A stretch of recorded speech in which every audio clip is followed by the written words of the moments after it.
Hello there guys, welcome back to Younes Talks Football. I hope all of you are doing well. Different settings, right? Different settings. And I'll tell you why, because we've got GBFC. Go and check out his channel and his review using the lights, right? Because I'm such a good host. But we're here, right? And you know what? I'm standing and I'm up on my feet. And why? Because I feel like I've just gone out and played 90 minutes and I've gone and got the win because Chelsea have managed to get themselves 3-0 today. 3. How flipping great was that second half? That first half was something abysmal. But the second half, we asked for a response. We were on shootout, on the watch along, literally dying for us to come out like a different team in the second half. And that's exactly what we did. Thank goodness. We wanted that response. We wanted us to wake up. We had to. And we delivered. Now, it's a tale of two halves. This game was a tale of two halves, but I'm happy to say that I think many people's opinion on certain things has been reinforced after this win tonight, and we'll get to why when we talk about the second half. But the team selection tonight was actually good. I had no problem with it. The only thing that I was like, hang on, Gusto's playing ahead of Reece James. Well, okay, we'll see what happens. Apart from that, everything else was pretty expected. The back four was great, right? Like I've said, aside from the Gusto stuff, but everything was expected. Pedro Neto was starting on the right instead of Estevao. We'll come to him later because he's the main event. Don't worry, yeah? We're going to be yeeting up in here like main event, Jey Uso, because Estevao is the main event, so it's fine. Don't worry, we're about to yeet, even though I just hate yeeting now. But still, for Estevao, we shall yeet, yeah? And up front, we had Liam Delap. So on paper, well, hang on, this is a team with some balance. This is a team what we're looking forward to seeing what's actually going to happen. Wolves were abysmal. But they did one thing that I think many fans look at us, this Chelsea team, look at us and go, okay, you ain't getting through. And that is trying to play in a compact, low block, 5 men at the back, try and get through, good luck, lads. The thing is, whenever people after today will say, yeah, no, we struggled in that first half because we just couldn't go through a low block, I disagree. I think we did, multiple times. We just didn't do anything with it. Yeah, and we've seen this in past seasons where we actually do end up creating the chance. We put ourselves in a position to score. In the first 7 minutes, we could have been 3-0 up. First 7 minutes. We had the Garnacho chance, if you remember, where the ball fell to his feet and he could have slotted it into the corner. Well, boom, you've beaten the low block. You just didn't finish. We had 2 other chances where it was similar. 7 minutes, we actually could have been 3-0 up, but we weren't. But the tone of that first half was very slow, lethargic, not much intensity. As the game went on in that first half, it felt like we just got slower. And I don't get why that is the case. Again, I always go back to it being a mental thing, and I have to look to Maresca on this. But we did want a response in the second half, and specifically with trying to drive the ball at Wolves with pressure and trying to drive the ball at them with pace. Now, I understand when you're playing a low block, that can be difficult. But there are and were opportunities in that first half. The second half, we actually capitalised on it and we scored. But the first half, what we did in the second half, we could have done in the first half. And what was that? That was by actually catching Wolves out on transition, having the space to run into, and not getting the ball to the winger and then just looking like he's about to take the player on, then he stops. And then he's like, okay, I'm going to pass backwards. And then he passes like, no, what are you doing? Why? Why? There's no need. You have the space to run into, even if you have to take the player on, take the player on.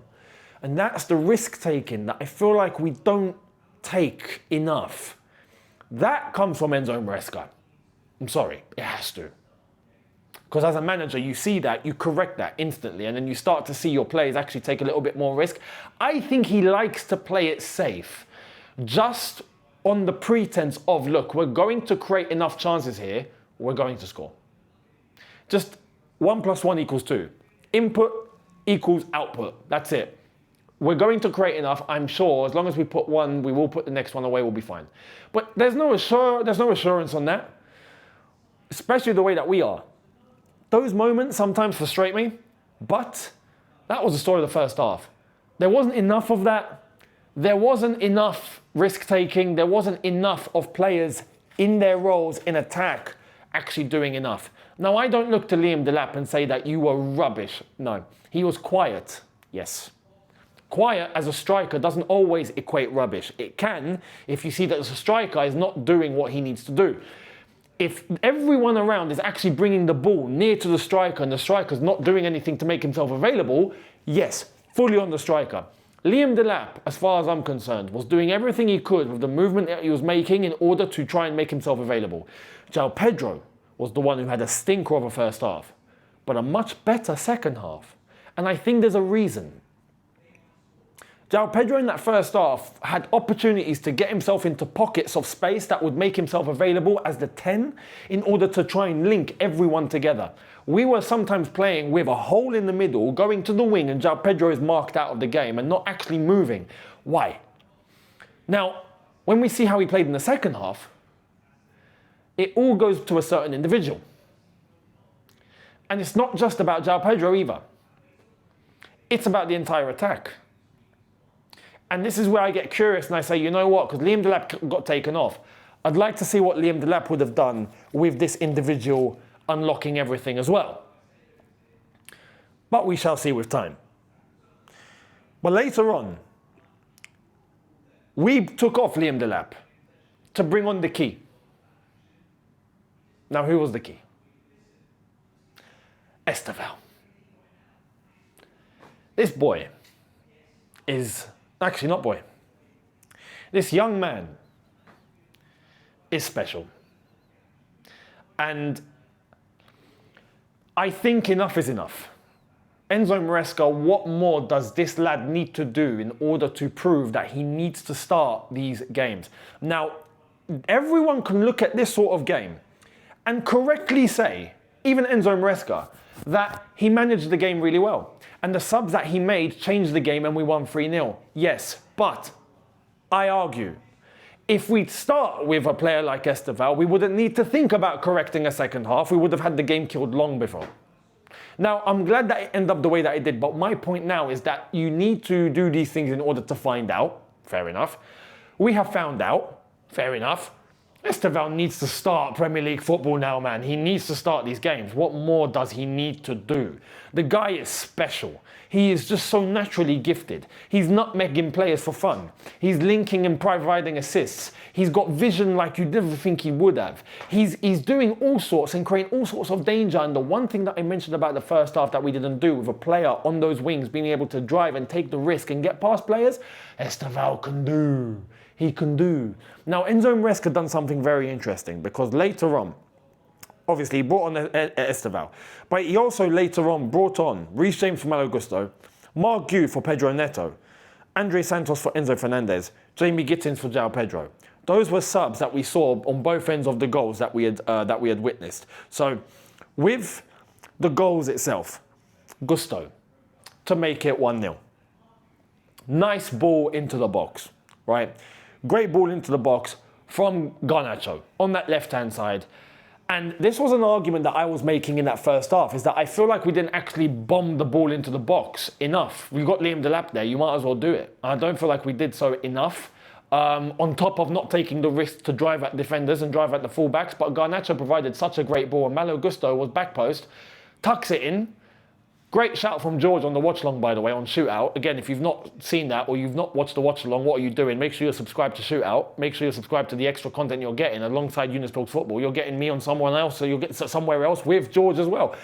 We were watching the game and he literally put a bet on mid-game of Gusto to score and Chelsea to win, and for there to be more than 2.5 goals, which he ended up getting, but Gusto to score. And he was the first man to score. And it was a great header. He put himself in a great position, headed it. Great assist from Garnacho as well, fantastically whipped in.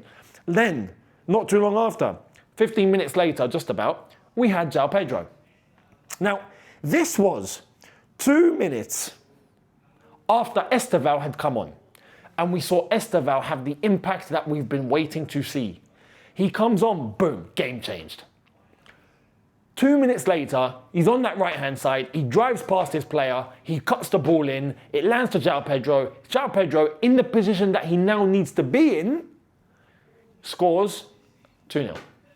So even for João Pedro in the 10, who's a player that helps even unlock him? Even though we look to João Pedro to help unlock everyone else as a 10, but someone that is able to combine with him in order to get him to play his game easier is Estevao. So not only is Estevao providing impact himself, he's providing impact for the others. Unbelievable. 2-0 up, game is killed. And Wolves have nothing to say from that point onwards. They don't have a manager. They had to bring Mr. Collins out, the under-21 manager, right? James Collins, who we've not seen him flip in ages. And he managed the game today. They had no answer. Players look dejected. They're going to get relegated at this rate. But unbelievable. Then we had Pedro Neto. Now, this move for the third goal was absolutely phenomenal. It reminded me of old school Chelsea. What is old school Chelsea?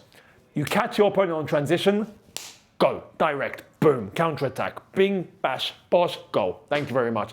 That is exactly what we saw. Enzo Fernandez with a fantastic ball from distance into the path of Garnacho, who was making the run already on that left-hand side. Then he blitzed past his marker, manages to get past, then cuts the ball in. Pedro Neto in and around the defender, slots it in, scores the goal against his old club to make it 3-0, and Bob's your uncle. The things that I was asking for today, I wanted to see Garnacho score, well, or get an assist.